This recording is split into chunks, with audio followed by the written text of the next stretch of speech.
i7 ગુજરાતનો અવાજ। નમસ્કાર દર્શક મિત્રો, i7 ન્યૂઝ ગુજરાતીની સાથે હું છું આપની સાથે પાયલ બામભણિયા। તો જોઈએ આજના મહત્વના સમાચાર। ગોવિંદગુરુ લીંબડી પોલીસ સ્ટેશન ખાતે તારીખ 4/8/2026 લીંબડી પોલીસ સ્ટેશને 9 ઓગસ્ટ વિશ્વ આદિવાસી દિવસની ઉજવણી માટે શાંતિ સમિતિની બેઠક ડીવાયએસપી શ્રી ડી.આર. પટેલ સાહેબ ઝાલોદના અધ્યક્ષસ્થાને યોજાઈ।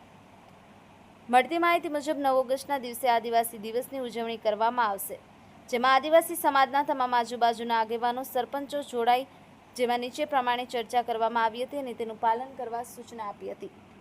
વિશ્વ આદિવાસી દિવસની મહારેલી લીંબડી મુકામે એક જ નીકળશે, અન્ય કોઈ પણ ડીજે કે સાથે રેલી નીકળશે નહીં। આદિવાસી સમાજની સંસ્કૃતિ પરંપરા પ્રમાણે પહેરવેશ, સાંસ્કૃતિક નાચગાન સાથે રેલી નીકાળવામાં આવશે।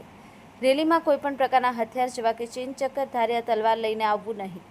રેલીમાં આવનાર તમામ સાથી મિત્રો આપણા સમાજની ગરિમા જળવાઈ રહે, સમાજની ખોટી રીતે બદનામી ન થાય, સમાજમાં આબરૂ ન જાય તેવું કરવું નહીં।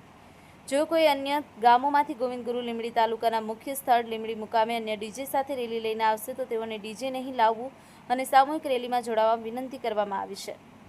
આદિવાસી સમાજની સંસ્કૃતિને જાળવવા માટે આદિવાસી સમાજની સંસ્કૃતિ ઝાંખીઓ જેવો કે આદિવાસી સમાજની રહેવાનું ઝૂંપડી, સાંસ્કૃતિક નાચગાનનું ગ્રુપ, જૂના વ્યવસ્થા પ્રમાણે પ્રવેશ, ઇન્ટરનેશનલ ઇન્ડિલિજન ઝાંખીનું આયોજન કરીને આવવું। જો કોઈ વ્યક્તિ આ સામાજિક તત્વ રેલીમાં ગેરવર્તન અથવા જણાશે તો દ્વારા પોલીસ વિભાગ જાણ કરી કાર્યવાહી કરવા કહેવામાં આવ્યું હતું। આદિવાસી સમાજના આગેવાન દ્વારા વોલેન્ટિયરની નિમણૂક કરી સ્વૈચ્છિક તમામ આગેવાનોએ જવાબદારી સ્વીકારી વ્યવસ્થા જાળવી। Bureau chief Kalubhai Damor, i7 news Gujarati, Dahod.